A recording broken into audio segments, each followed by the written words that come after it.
quando Sofia Carvalho, 28 anos, filha do homem mais rico do Porto, apontou o dedo para Carlos Silva, um engenheiro mecânico desempregado de 31 anos, com sapatos gastos e uma mochila remendada, e gritou essas palavras na frente de 30 engenheiros que haviam falhado durante semanas. Ninguém na oficina Mendes poderia imaginar o que aconteceria depois.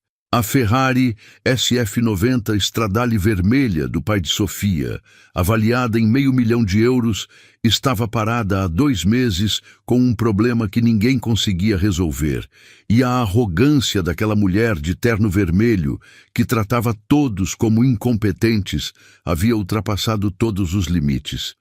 Mas o que Sofia não sabia era que aquele homem com as mãos sujas de graxa e os olhos cansados escondia um talento que colocaria seu orgulho de joelhos.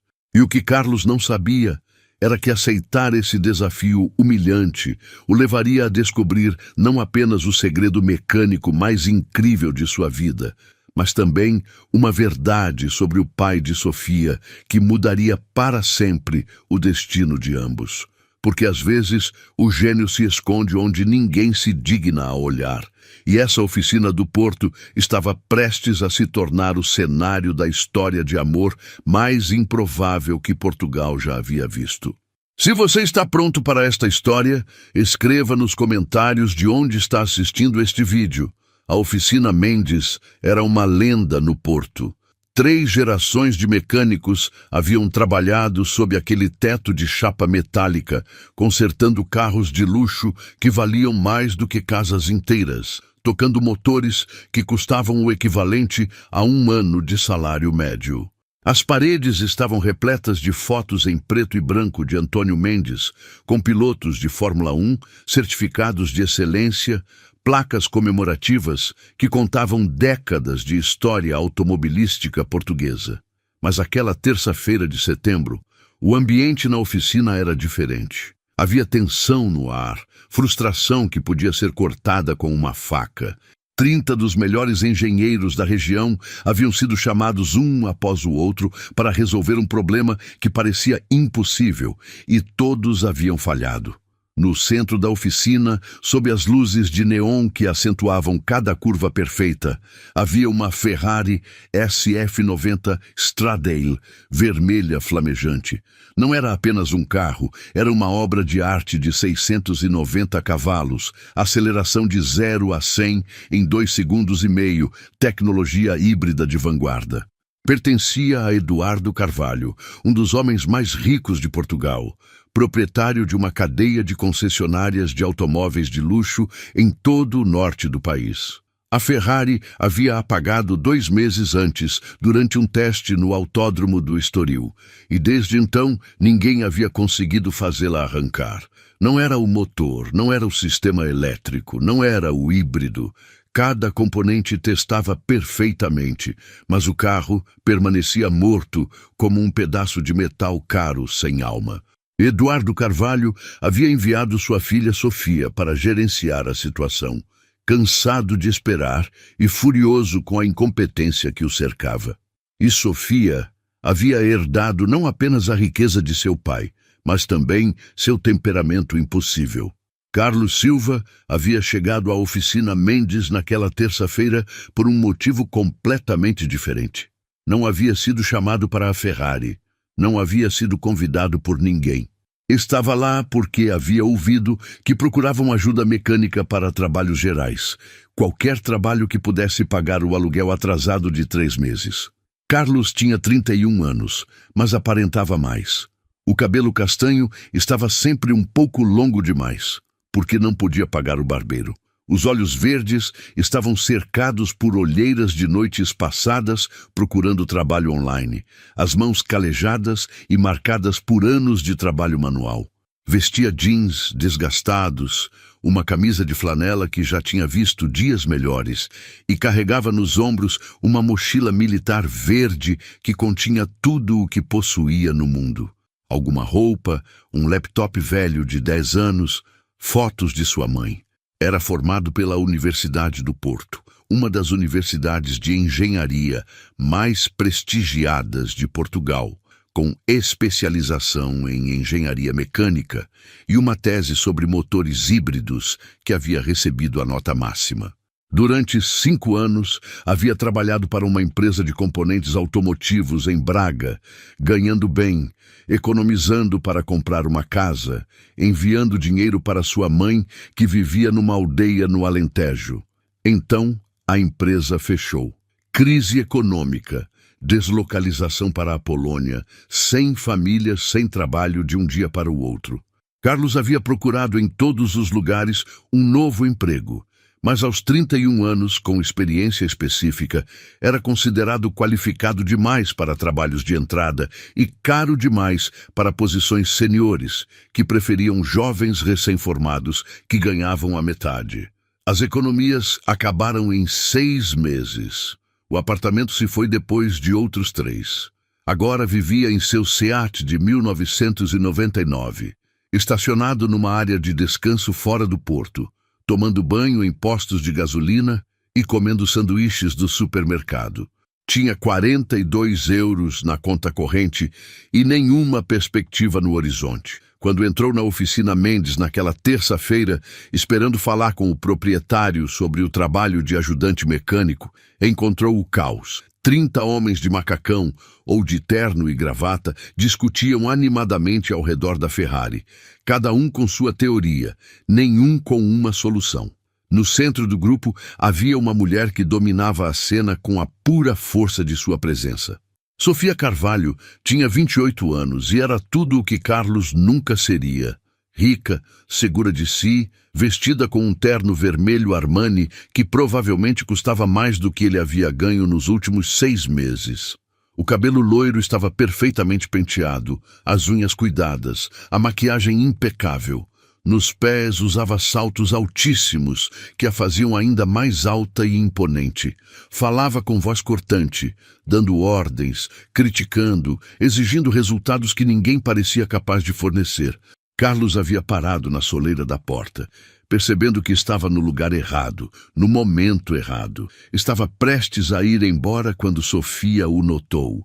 Seus olhos azuis o escanearam de cima a baixo com uma expressão que misturava nojo e curiosidade, como se fosse um inseto interessante, mas incômodo. As palavras que pronunciou depois foram cortantes como lâminas. Perguntou quem era, o que fazia ali com aquela mochila de vagabundo. Quando o velho Antônio Mendes balbuciou que talvez estivesse ali pelo trabalho de ajudante mecânico, Sofia riu. Um som cristalino, mas sem calor. Disse que parecia alguém que não conseguiria consertar nem uma bicicleta, muito menos uma Ferrari. Os engenheiros presentes riram com ela. Aquele tipo de riso desconfortável de quem quer agradar ao poderoso da vez. Carlos apertou os punhos, sentindo o sangue subir a cabeça, mas não disse nada. Precisava daquele trabalho desesperadamente demais para se dar ao luxo do orgulho. Então Sofia notou algo. Carlos tinha na mão uma pasta com seu currículo, trazido para a eventual entrevista. Ela arrancou das mãos dele com um gesto brusco e começou a ler em voz alta com um tom sarcástico. Universidade do Porto, graduação com distinção, especialização em motores híbridos, 5 anos de experiência. Cada palavra vinha acompanhada de uma risadinha, como se fosse impossível que aquele homem desleixado à sua frente pudesse ter essas qualificações. E então pronunciou essas palavras que mudaram tudo. Se você é tão inteligente, conserte a Ferrari. Se realmente é um gênio, como diz esse papel, faça o que 30 engenheiros não conseguiram fazer. Você tem 1 hora. Se conseguir, meu pai lhe dará 50.000 euros e um emprego. Se falhar, não quero vê-lo novamente nos arredores do porto. O silêncio que caiu na oficina foi total. Todos esperavam que Carlos recusasse, que fosse embora ofendido, que reagisse de alguma forma à provocação. Mas Carlos olhou para aquela Ferrari. Depois olhou para Sofia e fez algo que ninguém esperava. Aceitou. Não por orgulho, não para provar nada àquela mulher arrogante, mas porque 50.000 euros significavam um teto sobre a cabeça, comida no estômago, a possibilidade de enviar dinheiro para sua mãe que não podia pagar os remédios. Significava sobrevivência. Sofia sorriu, convencida de que acabara de humilhar mais um pobre coitado que se juntaria à lista de fracassados. Os engenheiros presentes balançaram a cabeça com pena. O velho Antônio Mendes olhou para Carlos com uma expressão que parecia dizer: "Rapaz, você não sabe onde se meteu." Mas enquanto Carlos se aproximava da Ferrari, tirando a mochila e arregaçando a camisa gasta, havia algo em seus olhos que ninguém havia notado. Não era resignação, não era desespero. Era a mesma centelha que tinha quando resolvia problemas impossíveis na universidade, quando projetava soluções inovadoras em sua antiga empresa, quando sua mente brilhante encontrava saídas onde outros viam apenas muros. O relógio na parede da oficina marcava 3 da tarde, 1 hora, 60 minutos para mudar o rumo de sua vida. Carlos abriu o capô da Ferrari e começou a olhar, não com os olhos de quem procura, mas com os olhos de quem entende. E naquele momento, ninguém na oficina Mendes poderia imaginar que esse não seria apenas o dia em que uma Ferrari impossível foi consertada. Seria o dia em que 2 mundos opostos colidiriam. E dessa colisão nasceria a história mais extraordinária que o Porto havia conhecido. Carlos não tocou em nada durante os primeiros 15 minutos. Circulou a Ferrari observando cada detalhe, ignorando os comentários sarcásticos e a impaciência de Sofia. Deitou-se sob o chassi, levantou-se, pediu a Antônio Mendes o histórico completo de trabalhos, folheou rapidamente a pasta grossa, depois pediu algo que ninguém havia feito: as faturas dos 3 meses anteriores à falha. Examinou os papéis, parou em um em particular e sorriu amargamente. Havia entendido. Voltou à Ferrari com um propósito preciso. Abriu um painel específico no compartimento do motor. Os engenheiros protestaram dizendo que era o sistema de refrigeração do híbrido, inútil revisá-lo. Mas Carlos continuou e encontrou um pequeno chip instalado no sistema de gestão térmica, praticamente invisível. Não era um componente original Ferrari. Era um dispositivo instalado 3 meses antes durante uma atualização de software. Oficialmente, otimizava o desempenho. Na realidade, era sabotagem programada. Extraiu o chip, conectou-o ao seu velho laptop. O silêncio na oficina ficou pesado. Até Sofia parou de fazer comentários, observando aquele homem trabalhar com competência que ninguém havia demonstrado. Depois de 10 minutos, Carlos tinha a resposta. O chip causava um falso erro após 60 dias de instalação, bloqueando tudo. Carlos se levantou com o chip na mão e olhou Sofia nos olhos pela primeira vez. Sua voz era calma, mas cortante. A Ferrari funcionava perfeitamente.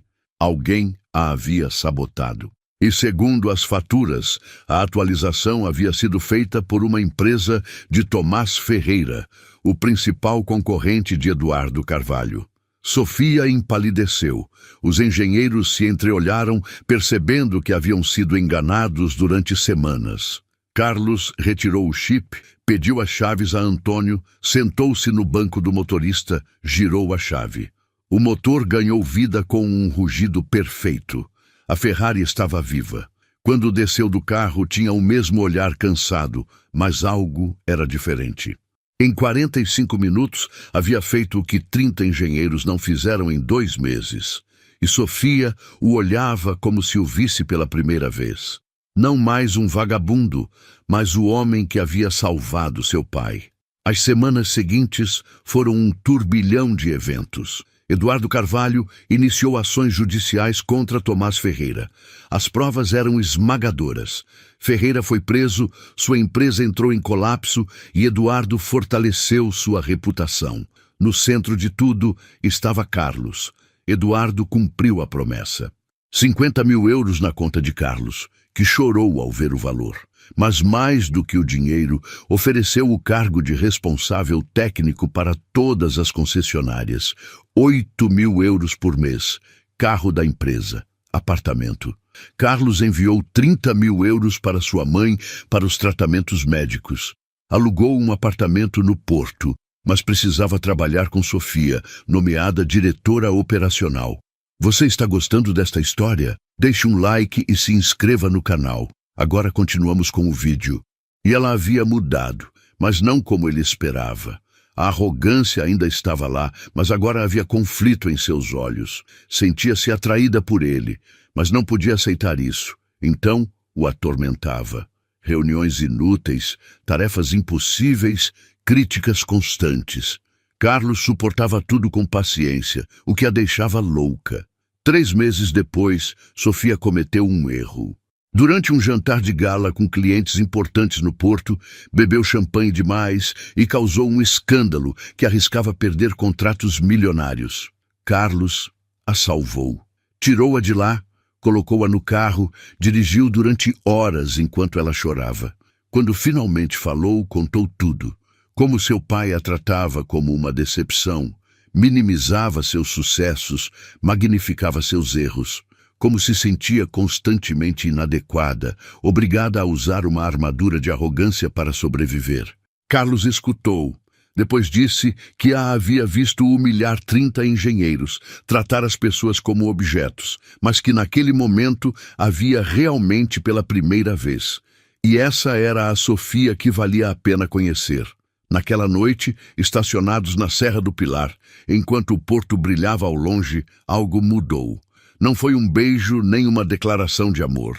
Foi o momento em que 2 pessoas de mundos opostos decidiram baixar as defesas e se ver realmente. Eduardo Carvalho não era estúpido. Quando notou a mudança em Sofia, a forma como olhava para Carlos, algo dentro dele se ativou. Tinha planos precisos para sua filha. Ela deveria se casar com alguém de sua mesma classe social. Carlos, por mais talentoso que fosse, continuava sendo um operário sortudo. Chamou Carlos ao seu escritório no 20º andar do Porto. A conversa foi brutalmente honesta. Apreciava seu talento, o havia recompensado generosamente, mas ele deveria se manter afastado de Sofia para sempre. E se recusasse, Eduardo havia investigado seu passado. Tinha provas falsificadas que o incriminavam por espionagem industrial em sua antiga empresa. Podia destruí-lo e a sua mãe, que dependia de seu apoio. A escolha era simples: deixar Sofia ou perder tudo. Carlos saiu com o coração partido. Disse a Sofia que precisava voltar à sua cidade por assuntos familiares. Durante 3 semanas, a evitou. Trabalhava remotamente, recusava reuniões. Ela ligava desesperada, mas ele não respondia. Foi sua mãe quem o fez raciocinar. Lembrou-lhe como havia sacrificado tudo por ele por amor e perguntou se ele se arrependia. A resposta era não. O amor verdadeiro não se rende diante de ameaças, disse ela. Só se rende quando não há nada pelo que lutar. Aquela conversa mudou Carlos. Voltou ao Porto decidido a lutar por Sofia, mas na sede central escutou uma conversa pela porta entreaberta. Eduardo apresentava a Sofia seu futuro marido, Estevão Monteiro, herdeiro de outra dinastia automobilística. O casamento estava marcado para daqui a 6 meses, e Sofia estava dizendo sim. Mas Carlos não sabia o que havia acontecido dias antes. Não sabia que Eduardo também havia chamado Sofia. Teve com ela uma conversa ainda mais cruel. Mostrou-lhe as provas falsas contra Carlos, disse-lhe que aquele homem que ela acreditava ser honesto era na verdade um ladrão e um mentiroso. Sofia não acreditou inicialmente, mas seu pai foi convincente. Colocou documentos diante dela, fez testemunhas pagas atuarem. E o golpe final foi dizer que se ela continuasse vendo Carlos, ele faria prender não apenas ele, mas também sua mãe como cúmplice. Destruiria aquela pobre mulher que lutava contra o câncer. Sofia havia dito sim ao casamento com Estevão, não porque o queria, mas para proteger Carlos. Pensava que cedendo às demandas de seu pai, pelo menos ele estaria seguro com seu trabalho, sua vida. Era sua forma distorcida de amá-lo, sacrificar-se por sua segurança. Mas naquela noite, depois que Carlos havia escutado a conversa e ido embora com o coração despedaçado, Sofia fez algo que nunca havia feito em sua vida. Foi procurar Carlos. Encontrou-o em seu apartamento no Porto e, pela primeira vez, lhe disse a verdade sobre tudo. Sobre as ameaças de seu pai, sobre as provas falsas, sobre a chantagem. Carlos olhou para ela. Aquelas palavras afundavam como facas. Tudo fazia sentido agora. Seu silêncio forçado, o casamento repentino, a resignação em seus olhos. Ambos haviam sido manipulados. Ambos haviam tentado proteger o outro, e ambos haviam subestimado até onde Eduardo Carvalho iria para controlar a vida de sua filha. Naquela noite, tomaram uma decisão. Não cederiam. Lutariam juntos. Mas para isso, precisavam de provas concretas de que Eduardo estava mentindo. E precisavam encontrá-las antes do casamento marcado para dali a 6 meses. Carlos usou suas habilidades técnicas para hackear os sistemas da empresa de investigações privadas que Eduardo havia contratado para fabricar as provas. Sofia usou seu acesso aos escritórios de seu pai para procurar documentos comprometedores. Trabalharam em segredo durante semanas, reunindo-se às escondidas, comunicando-se através de telefones pré-pagos, e encontraram muito mais do que procuravam. Eduardo não estava apenas manipulando a vida de sua filha, estava manipulando acordos comerciais inteiros. Havia pagado subornos a funcionários públicos, havia sabotado concorrentes, exatamente como Ferreira havia feito com ele. O Império Carvalho estava construído não apenas sobre talento e trabalho, mas sobre corrupção e ilegalidade. A verdade doeu em Sofia mais do que qualquer outra coisa. Descobrir que seu pai, o homem que sempre havia idolatrado apesar de sua dureza, era fundamentalmente corrupto, mudou algo dentro dela para sempre. Tinham as provas, mas usá-las significava destruir o império familiar, provavelmente enviar seu pai para a prisão, perder tudo. Sofia se encontrou diante da escolha mais difícil de sua vida: proteger o pai corrupto ou escolher a honestidade e o amor. Foi Carlos quem lhe disse que qualquer decisão que tomasse, ele a apoiaria. Não lhe pediu que o escolhesse contra seu pai. Só lhe pediu que escolhesse a pessoa que queria ser. No dia antes do casamento forçado, Sofia convocou uma reunião de emergência do Conselho de Administração da empresa Carvalho. Seu pai chegou confuso, irritado por ter sido convocado por sua filha. Os membros do conselho, empresários poderosos que haviam trabalhado com Eduardo durante décadas, sentaram-se curiosos. Sofia apresentou tudo: as provas de corrupção, os subornos, as sabotagens, as ameaças a Carlos e à sua mãe. Cada documento, cada gravação, cada e-mail incriminador. Falou durante 2 horas. A voz inicialmente tremia, mas foi ficando cada vez mais forte à medida que avançava. Eduardo tentou negar, minimizar, contra-atacar, mas as provas eram sólidas demais. O conselho, aterrorizado pelas implicações legais, votou unanimemente para destituí-lo do cargo de CEO.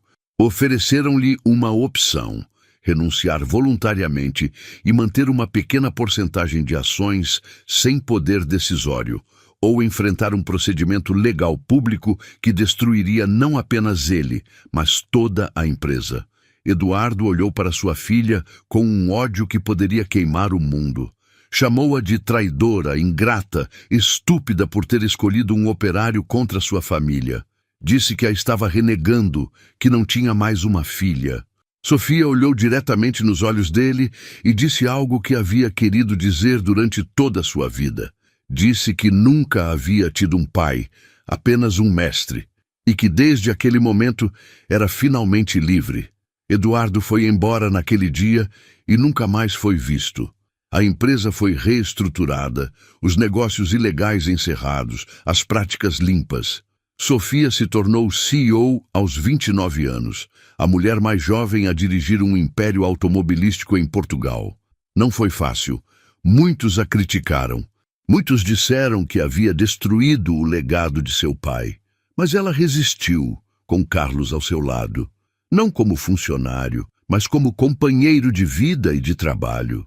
Casaram-se 1 ano depois, não numa cerimônia fastuosa, Mas numa pequena junta de freguesia de uma aldeia no Alentejo, onde a mãe de Carlos, finalmente em remissão do câncer, graças aos tratamentos que ele havia podido pagar, os abençoou com lágrimas de alegria. Sofia usava um simples vestido branco, comprado numa loja normal. Carlos usava um terno decente, mas não caro. Não havia centenas de convidados, apenas as pessoas que realmente importavam. A mãe de Carlos, o velho Antônio Mendes da oficina, poucos amigos verdadeiros que os haviam apoiado. Tiveram uma filha 2 anos depois, uma menina com os olhos verdes de seu pai e a determinação de sua mãe. Chamaram-na Helena, como a mãe de Carlos, que morreu pacificamente enquanto dormia, pouco depois de conhecer sua neta, feliz por ter visto seu filho encontrar não apenas o sucesso, mas também o amor verdadeiro. A empresa Carvalho prosperou sob a liderança de Sofia, tornando-se um exemplo de como fazer negócios eticamente. Carlos permaneceu como responsável técnico, mas agora trabalhava em projetos que o apaixonavam de verdade, não por dinheiro, mas por amor à engenharia. Eduardo Carvalho morreu 5 anos depois, sozinho e amargurado numa vila de luxo. Deixou toda a sua fortuna pessoal para obras de caridade, no último gesto que podia ser interpretado como arrependimento ou como último insulto à filha que o havia rejeitado. Sofia foi ao seu funeral, não por ele, mas pela parte dela que havia esperado por um pai diferente. Chorou não pelo homem que ele havia sido, mas pelo homem que poderia ter sido. Muitos anos depois, quando Sofia e Carlos já eram um casal consolidado e respeitado no mundo empresarial português, alguém perguntou a Sofia se ela se arrependia de ter destruído o império de seu pai por amor. Ela sorriu, olhou para Carlos, que brincava com a filha no jardim da casa que haviam comprado juntos no Porto, não longe daquela velha oficina onde tudo havia começado, e respondeu com palavras que resumiam toda a sua história. Disse que não havia destruído um império. Havia construído algo melhor. Uma vida baseada na honestidade em vez do controle, no amor em vez do poder, na parceria em vez da submissão. Disse que naquele dia na oficina, quando havia humilhado Carlos na frente de 30 engenheiros, pensava que estava demonstrando sua superioridade. Em vez disso, havia conhecido o homem que lhe ensinaria o que significava realmente ser forte. E Carlos, se lhe tivessem perguntado, teria dito que no dia em que aceitou aquele desafio impossível, acreditava que o fazia apenas para sobreviver. Não sabia que estava aceitando mudar completamente sua vida. Não sabia que aquela Ferrari vermelha que ninguém conseguia consertar era apenas o começo de uma história que consertaria algo muito mais importante. 2 corações partidos que haviam encontrado a forma de se curar juntos. A velha oficina Mendes continua lá no Porto. Antônio a transformou num museu do automóvel com fundos doados por Sofia e Carlos. E no centro da sala principal está aquela Ferrari SF90 Stradale vermelha, perfeitamente conservada, com uma placa que conta a história de um homem que todos haviam subestimado e uma mulher que teve a coragem de escolher o amor acima de tudo, porque às vezes as histórias de amor mais bonitas não começam com um encontro romântico, mas com um desafio impossível. E às vezes o verdadeiro gênio não está em consertar máquinas, mas em consertar corações. Se esta história te fez acreditar que o amor verdadeiro pode nascer mesmo nas circunstâncias mais impossíveis, deixe um coraçãozinho aqui embaixo. E se você quer realmente apoiar histórias como esta, que falam de pessoas reais, com corações reais, num mundo que muitas vezes esquece o que realmente importa, pode deixar um super obrigado através da função Super Thanks aqui embaixo. Cada gesto conta, igual àquele dia em que Carlos aceitou um desafio que todos pensavam impossível, porque você escolheu ficar até o final, e isso te torna tão especial quanto os protagonistas desta história.